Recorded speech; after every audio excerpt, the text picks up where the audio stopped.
एनसीटेक्स की तरफ से वर्ल्ड इन्वेस्टर वीक जो जिसमें कई प्रोग्राम्स एक्सचेंज करता है अवेयरनेस बढ़ाने के लिए, इसमें एनसीटेक्स खास ध्यान इस साल फार्मर प्रोड्यूसर ऑर्गेनाइजेशंस को देगा, जिसके पीछे गवर्नमेंट का भी काफी सपोर्ट है। और इस साल गवर्नमेंट 10,000 एफपीओस को एस्टैब्लिश करने में और उनको फाइनेंशियल और ऑर्गेनाइजेशनल सपोर्ट देने में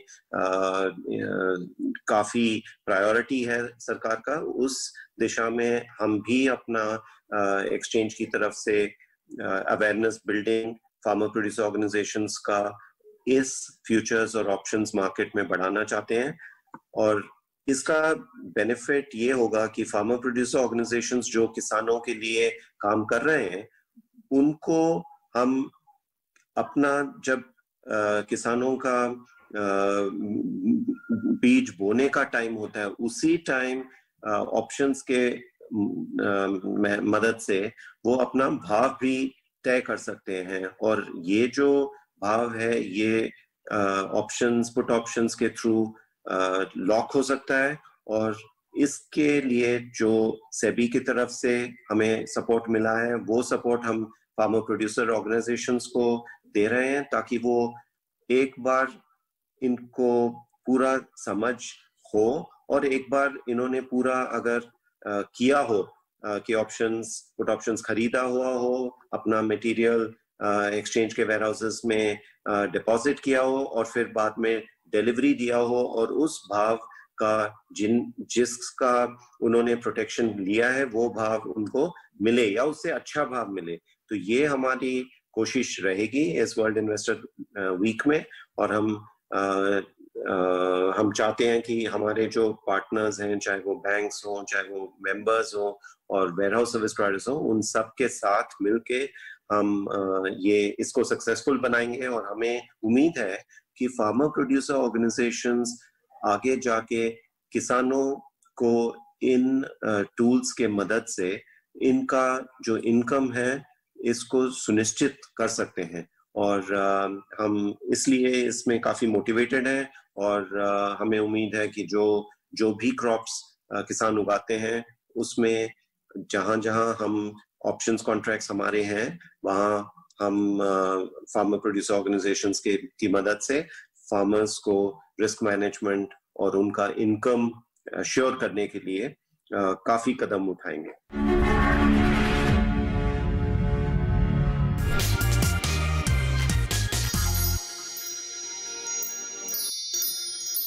नमस्कार, मंडी.com में आपका स्वागत है। मैं हूं भुवन भास्कर।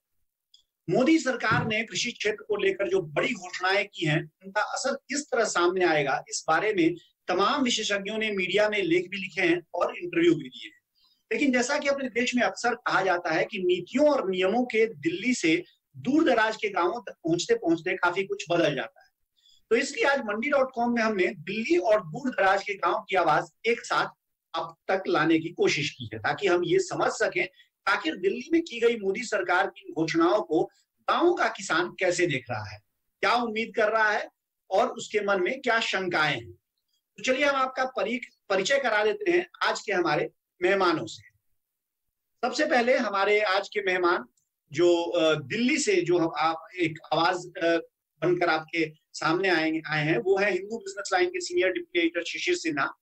और गांव की आवाज को हम आप तक लेकर आए हैं योगेश द्विवेदी जी के माध्यम से। योगेश द्विवेदी यूं तो भोपाल से हमारे साथ हैं, लेकिन वे मध्य प्रदेश के 44 जिलों के 122 किसान उत्पादक कंपनियों यानी एफपीसीज के हमेशा संपर्क में रहते हैं और उन्हें हर तरह की मदद देने वाले एफपीओ कंसोर्शियम मध्य भारत के सीईओ हैं। आप दोनों का बहुत बहुत स्वागत है हमारे शो में।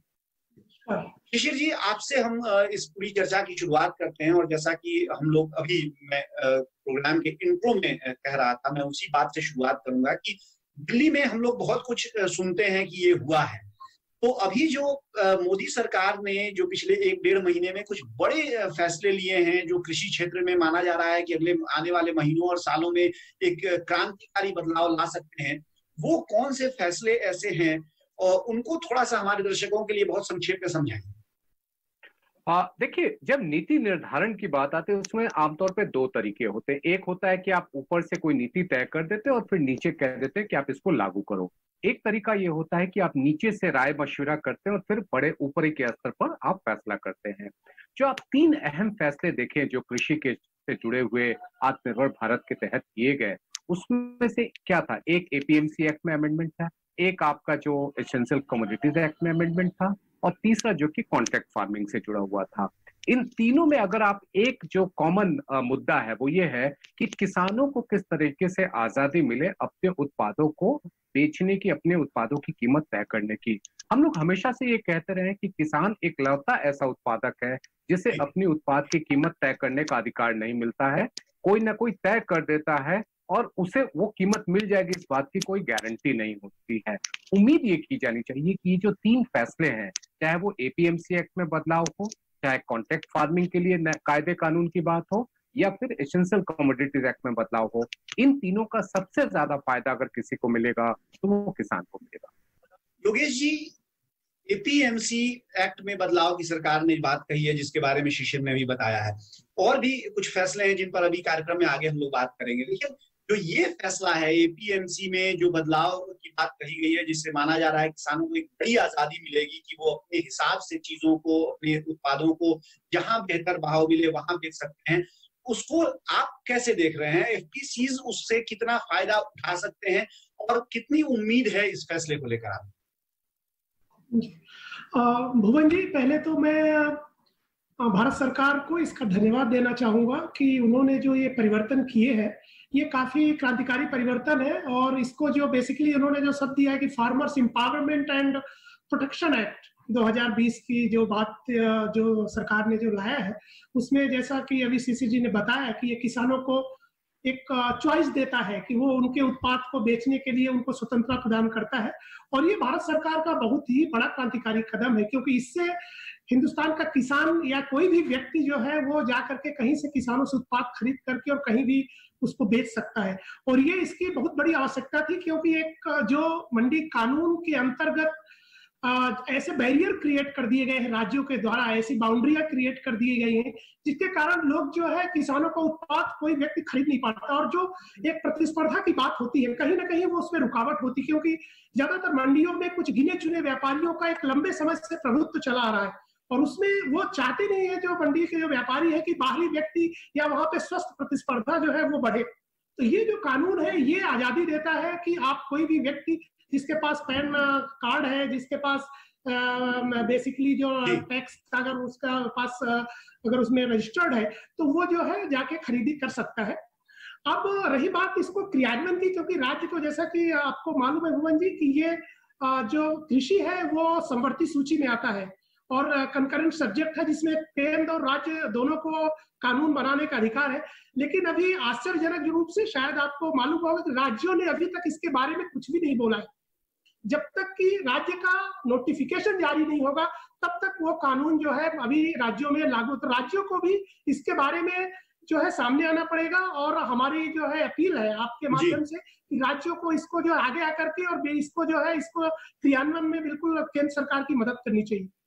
जी, आप दोनों मेहमानों से हमारी बातचीत जारी रहेगी। फिलहाल वक्त हो गया है मंडी.com में एक छोटे से ब्रेक का। बने रहिए हमारे साथ। ब्रेक से लौटने के बाद और जो कुछ बड़े फैसले सरकार के रहे हैं उन पे भी हम चर्चा करेंगे, उनके भी क्या उसमें शंकाएं हैं। और योगेश द्विवेदी जैसे जो किसान हैं, जो किसान उत्पादक संगठन है, उनके बारे में बात करेंगे और उन शंकाओं का समाधान समझने की कोशिश करेंगे शिशिर सिन्हा जी से। बने रहिए हमारे साथ, देखते रहिए मंडी.com।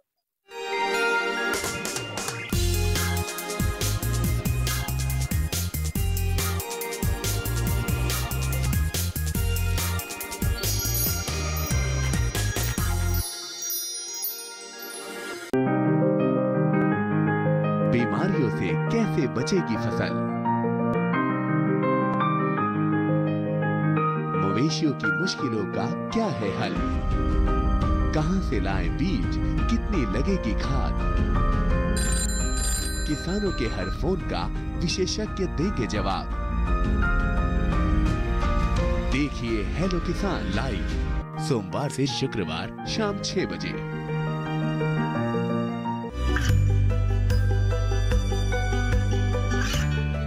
गांवों और पिछड़े क्षेत्रों में सरकारी योजनाओं की जानकारी पहुंचा।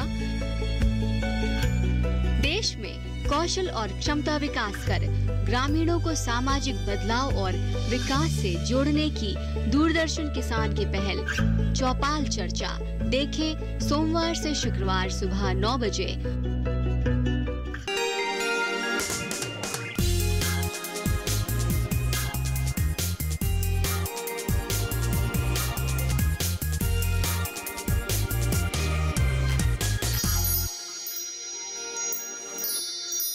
स्वागत है एक बार फिर मंडी.com में। हम बात कर रहे हैं आज जो मोदी सरकार ने कृषि क्षेत्र से जुड़े कुछ बड़े सुधार जो किए हैं उनको लेकर, और क्या उनका मतलब है और उसमें किसानों को किस तरह की शंकाएं लग रही हैं या क्या वो आगे इसका उपयोग देख रहे हैं, क्या अवसर देख रहे हैं। इस बारे में हमारे साथ बने हुए हैं दिल्ली से इस चर्चा में भाग लेने के लिए हिंदू बिजनेस लाइन के senior deputy editor Shishir Sinha, और भोपाल से योगेश द्विवेदी जो मध्य भारत एफपीसी कंसोर्शियम के सीईओ हैं। ये कंसोर्शियम भोपाल के 44 जिलों के 122 एफपीसी से जुड़ा हुआ है और उनको हर तरह की मदद पहुंचाता है। योगेश जी, जो पिछले ब्रेक पे जाने से पहले हम बात कर रहे थे, आपने एक आशंका जाहिर की थी कि अभी तक राज्य सरकार ने इसे लेकर नोटिफिकेशन जारी नहीं किया है, जो एपीएमसी एक्ट की हम बात कर रहे थे। हालांकि शिशिर जी ने बहुत साफ किया कि इसमें बहुत ज्यादा स्कोप है नहीं कि राज्यों के पास, वो चाहें तो कुछ डिले कर सकते हैं, लेकिन आखिरकार क्योंकि एक केंद्रीय कानून है तो उनको इसे मानना पड़ेगा। इसी बात को और आगे एक चरण लेकर चलते हैं कि क्या आपको लगता है कि एपीएमसी एक्ट में जो ये सुधार हुआ है, जब भी राज्य सरकारें इसको इस सुविधा को किसानों तक पास ऑन करेंगी तो किसानों को इसका लाभ होगा? क्या आपको लगता है कि एपीएमसी के दायरे के बाहर जो छूट मिली है किसानों को अपना माल बेचने की, उससे वास्तव में किसानों की आमदनी पर सीधा असर पड़ेगा? फायदा तो किसानों को स्वाभाविक रूप से होगा। और हमारा यहाँ पे एक जो अप्रीहेंशन है इनफैक्ट कि जो छोटे किसान है जो कि थोड़ा सा उतने सक्षम नहीं है, तो आइदर अगर वो एफपीओ के माध्यम से जुड़े हुए हैं तो एफपीओ के माध्यम से उनको बेनिफिट मिलेगा। लेकिन जहाँ पे लोग छोटे किसान जो है किसी व्यवस्था से जुड़े नहीं हुए हैं, वो केवल जो है अभी थोड़ा रिमोट में है, वहां पे उनके थोड़ा सा ये शंका जरूर लोगों के मन में है कि क्या वास्तव में जो वहां पे, क्योंकि बड़े जो बायर है वो भी वहां रिमोट एरिया में पहुंच नहीं पाते, तो उनका ऐसा तो नहीं कि इस व्यवस्था के कारण उनको फिर से वही पुराने जो है स्वतंत्रता के बाद जो होता था, जो साहूकारों और इनके द्वारा उनको कम रेट और इस तरह के शोषण की एक आशंका है। लेकिन इसके बारे में मेरे को लगता है कि सरकार ऑलरेडी इसमें जो भारत सरकार कानून में इसमें कई जगह जिक्र आया है, और इसको लेकर के एक एसडीएम लेवल पे, सब डिविजनल लेवल पे जो एसडीएम की कमेटी की बात की गई है कि जहां भी थोड़े भी अगर कोई दिक्कत आती है तो वे अप्रोच कर सकते हैं। और मेरे को जैसा मैंने आपको बताया कि इसमें सबसे अच्छी व्यवस्था है कि सरकार को एक और इसमें काम करने की जरूरत है कि हम अपने किसानों को जो बाजार की जानकारियां हैं हर किसान तक वो कैसे पहुंचे, हर ग्राम पंचायत तक, हर गांव तक पहुंचे, उसको लेके काम करना पड़े। किसानों को जानकारी होगा तो स्वाभाविक रूप से वो जो है बेहतर मार्केट की तलाश में जाएंगे और वो जो एक खुली व्यवस्था का फायदा वो ले पाएंगे। जी शिशिर, ये जो एक आशंका जताई है योगेश जी ने, इसमें आप कितना दम देखते हैं? क्योंकि जो आजादी के पहले जिस तरह साहूकार या सेठ जाके किसानों से सस्ते भाव पर कुछ खरीद लेते थे, क्या वास्तव में अभी भी, जिसके कारण कहा जाए कि एपीएमसी आया था, क्या आपको लगता है कि वो संभावनाएं अभी भी उसी तरह से बरकरार हैं और इस एक्ट के हटने से किसानों को एक बार फिर उस तरह के शोषण का सामना करना पड़ सकता है? देखिए, यहाँ पे 2-3 चीजें हैं। पहला तो आपको ये ध्यान में रखना है कि 86% जो हमारे किसान हैं वो छोटे और सीमांत किसान हैं जिनके पास 2 हेक्टेयर से भी कम है, और 76% ऐसे हैं जिनके पास 1 हेक्टेयर से भी कम है। वहां पर फार्मर प्रोड्यूसर एसोसिएशन की जो ऑर्गेनाइजेशन की भूमिका है वो काफी अहम हो जाती है, क्योंकि अब देखिए पास का एक मंडी है। ये कानून क्या कहता है कि मंडी के बाउंड्री के भीतर एक अलग व्यवस्था होगी, मंडी के बाहर जो है, मंडी के जो बाउंड्री है उसके बाहर एक अलग व्यवस्था होगी। अब इस 2 व्यवस्था के बीच में एक छोटा और सीमांत किसान ज्यादा परेशान होगा, क्योंकि उसके पास इतने संसाधन नहीं होते हैं कि वो हर जगह जाकर के वो अपना सामान, अपना उत्पाद वो आसानी से बेच सकते हैं, और यहाँ पर एफपीओ की भूमिका सबसे अहम होती है। दूसरी बात मुझे लगती है कि कोऑपरेटिव जो है, जो काफी सक्सेसफुल रहा है डेयरी बिजनेस में, उसी तरह के कोऑपरेटिव को अगर हम एग्रीकल्चर में भी ज्यादा बड़े पैमाने पर हम यूज करते हैं तो वो काफी हद तक मदद कर सकता है। तीसरी बात जो कि सबसे महत्वपूर्ण है कि जैसा कि ये एक समवर्ती विषय है, तो जो भी मंडी की बाउंड्री के बाहर की व्यवस्था होगी उसमें राज्य सरकारों का कोई रोल नहीं रहेगा, उनको वो मानना ही होगा। हमारी दिक्कत ये है कि यहाँ पर राजनीतिक तंत्र इतना मजबूत है कृषि के मामले में, वो कई तरह की अड़चनें खड़ा कर सकता है, और ये हमने 2004 से 2020 के बीच में देख लिया है। ऐसी आशंका ना हो, ऐसी कोई परेशानी ना हो, ये दूर करने का उपाय भी हमें सोचना होगा। की संक्षिप्त टिप्पणी में चाहूंगा कि जो राज्यों की एक सुविधा मिली है, खासतौर से हमने कई सारी कमोडिटीज में हम देखते हैं, जो राजस्थान है, मध्य प्रदेश है, गुजरात है, उसमें एक राज्य में उत्पादन होता है लेकिन प्रोसेसिंग की इसका सारा जो इंफ्रास्ट्रक्चर है वो दूसरे राज्य में है, और वहां क्योंकि किसान जा नहीं सकता है तो वो मजबूरी में वो पूरी तरह से जो कहा जा सकता है कि जो संपन्न ट्रेडर हों या कॉर्पोरेट्स हों, उनको उनके हाथ उसको जाना ही पड़ता है। तो क्या ये सुविधा मिलने से अब किसान ज्यादा पैसे बचा सकेगा अपने लिए? बिल्कुल, देखिए मुझे लगता है कि आपका इशारा शायद कॉन्ट्रैक्ट फार्मिंग की तरफ ज्यादा चल रहा है कि आप जो कुछ भी जरूरत है एक खास तरह के उद्योग की या खास तरह के फूड प्रोसेसर की, उसके हिसाब से आप सामान का उत्पाद आप लाते हैं और फिर उसको वो आप हैंडओवर कर देते हैं, फिर जहां पर उसकी प्रोसेसिंग होती है। देखिए, पंजाब में जैसे एक बेवरेज कंपनी ने कुछ कॉन्ट्रैक्ट किए थे, खास तरह के आलू की बात थी, फिर वो आलू से वो चिप्स बनाते थे। इन सभी जगहों पर उसका फायदा किसानों को मिला है। अभी बहुत छोटे छोटे स्तर पर हमने वो देखे हैं प्रयोग। अब ये बड़े पैमाने पर जब होगा, जब ज्यादा से ज्यादा राज्यों में, क्योंकि हर राज्य की अपनी एक भौगोलिक परिस्थिति है, वो भौगोलिक परिस्थिति उस खास तरह के कृषि उत्पाद के लिए आवश्यक होता है। अब जरूरी नहीं है कि जो चीज गुजरात में पैदा हो सकता है वही चीज आपके बिहार या आपके पश्चिम बंगाल में भी हो सकता है। तो अगर वो गुजरात में किया गया पैदा और अगर प्रोसेसिंग यूनिट मान लीजिए बिहार में है या पश्चिम बंगाल में है, तो दोनों ही जगह का फायदा है। एक वहां के किसान को फायदा है जिसने उसका उत्पाद किया है, और दूसरा जहां पर उसकी प्रोसेसिंग हो रही है वहां पर एम्प्लॉयमेंट अपॉर्चुनिटीज बनेगी। तो मुझे लगता है कि कॉन्ट्रैक्ट फार्मिंग को हम कई बार बड़े निगेटिव टर्म में देखते रहे हैं जी। हमें जरूरत है उससे बाहर निकलने की, और ये सोचना है कि किस तरह से वो एक मल्टीप्लायर इफेक्ट, उसका जो है कैस्केडिंग इफेक्ट, जो कैस्केडिंग नहीं कहना चाहिए, हम कहेंगे ट्रिकल डाउन इफेक्ट जो है वो हो सकता है। फिलहाल वक्त एक छोटे से ब्रेक का, बन रही हमारे साथ देखते रहिए।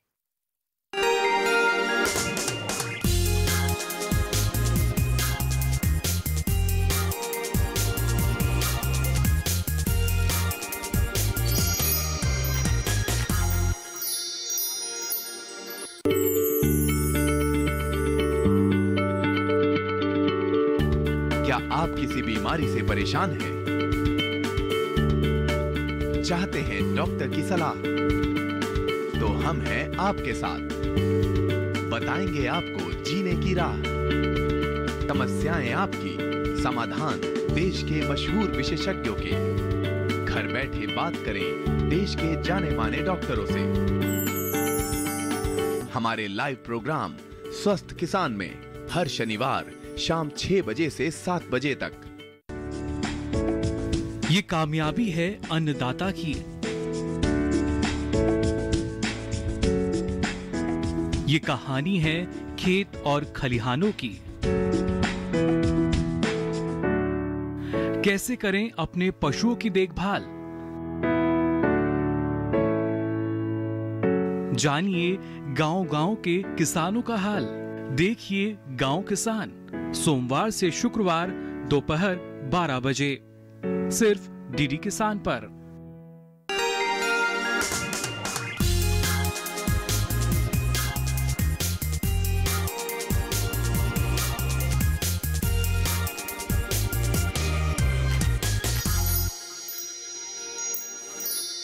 स्वागत एक बार फिर आपका मंडी.com में। हम बात कर रहे हैं कृषि क्षेत्र में सुधारों को लेकर जो महत्वपूर्ण घोषणाएं हुई हैं उसके बारे में, और पिछले जो कार्यक्रम के पिछले 2 हिस्सों में हमने बात की खासतौर से एपीएमसी एक्ट से जो जिस तरह की छूट मिली है किसानों को, उससे क्या जुड़ी हुई शंकाएं हैं और क्या उसमें हो सकता है उससे।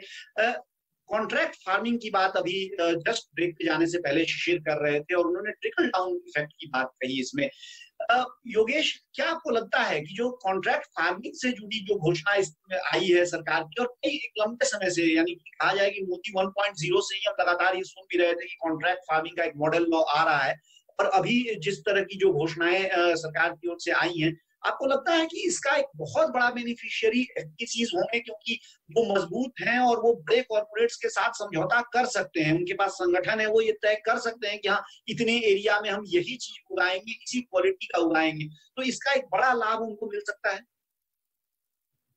बिल्कुल जो है, जैसा कि सीसी जी ने बताया कि अभी हमें बदलाव का समय है, क्योंकि ये शायद आज से 20 साल 25 साल पहले हम उस स्टेज में नहीं थे, हमारे पास व्यवस्थाएं नहीं थी। पर अभी जिस तरह के किसान उत्पादक संगठन है, क्योंकि प्रदेश में कई राज्यों में जो है बहुत अच्छा काम कर रहे हैं, मध्य प्रदेश जैसे राज्यों में भी रिमोट में ट्राइबल एरियाज में आपने खुद जाके देखा हुआ है कि बहुत सारे एफपीओ जो है वो काम कर रहे हैं। शिशिर, तीसरा जो एक बड़ा मुद्दा रहा है इसमें, वो एसेंशियल कमोडिटीज एक्ट का मुद्दा रहा है, और इसको भी कहा गया है कि इसमें जो सुधार सरकार ने किया है, एक तरह से उसको जो सामान्य परिस्थिति में किसी को नहीं लगाया जा सकता है, ऐसा सरकार ने कहा है। तो इसका लाभ क्या आपको लगता है कि किसानों को किस तरह से मिलेगा? क्योंकि एक बात तो हमेशा हो रही है कि निजी क्षेत्र के लिए एक बड़े निवेश का रास्ता खुलेगा, और कृषि क्षेत्र में एक बड़ा निवेश जो इंफ्रास्ट्रक्चर, स्टोरेज इंफ्रास्ट्रक्चर में निजी क्षेत्र की ओर से आएगा, लेकिन किसानों को क्या इसका लाभ मिलेगा और किस तरह से मिलेगा? देखिए, एसेंशियल कमोडिटीज का सबसे ज्यादा दुरुपयोग कहाँ हुआ है? सबसे ज्यादा दुरुपयोग जो हुआ है, जो मिडिल मैन है, उन्होंने सामान तो खरीद लिया, लेकिन उसका जितना फायदा वो उठाते थे, उसका एक हिस्सा भी वो किसानों को नहीं देते थे। लेकिन जब ये बंदिशें खत्म हो जाएंगी, देखिए बात क्या होती है कि जब जितनी आप बंदिशें लगाएंगे, उतना ज्यादा दुरुपयोग होने की आशंका होती है। आपने स्टोरेज के ऊपर आपने कह दिया कि आप इससे ज्यादा लिमिट नहीं कर सकते, इससे ज्यादा आप भंडार नहीं कर सकते हैं। उसका नतीजा क्या हुआ? ज्यादा से ज्यादा लोगों ने उसका दुरुपयोग करना शुरू किया। अब जहां पर इस तरह की कोई सीमा नहीं होगी, सामान्य परिस्थिति में, विशेष परिस्थिति में सरकार के पास अधिकार होगा कि अगर दाम बहुत ज्यादा बढ़ रहे हैं, वो वापस स्टॉक लिमिट ला सकते हैं। लेकिन सामान्य परिस्थिति में जब ऐसी कोई सीमा नहीं होगी, व्यापार एक सामान्य तरीके से चलता रहेगा, तो किसान को जो वास्तविक कीमत मिलनी चाहिए वो मिल पाएगी, और व्यापारी या जो मिडिल मैन है वो इसका फायदा नहीं उठा सकेंगे, इसका दुरुपयोग नहीं कर सकेंगे। और साथ ही साथ कई बार ऐसा होता था कि निजी निवेश इसलिए भी नहीं आ रहा था क्योंकि उनको हमेशा डर होता था कि स्थानीय प्रशासन किस तरीके से उसके ऊपर परेशानी उनके लिए खड़ी कर सकता है। हालांकि कई जगहों पर इसे छूट मिली हुई है, लेकिन फिर भी लोकल लेवल के एडमिनिस्ट्रेशन में कुछ एक कहते हैं ना, कुछ परेशानियां होती थी। अभी जब बंदिशें खत्म हो जाएंगी तो एक तरफ किसान के लिए सामान बेचना आसान होगा, दूसरी तरफ ये जो मिडिल मैन का जो दबदबा बना होता था वो खत्म होगा, और तीसरा ये कि निजी निवेश भी जो है वो बड़े पैमाने पर आ सकेगा।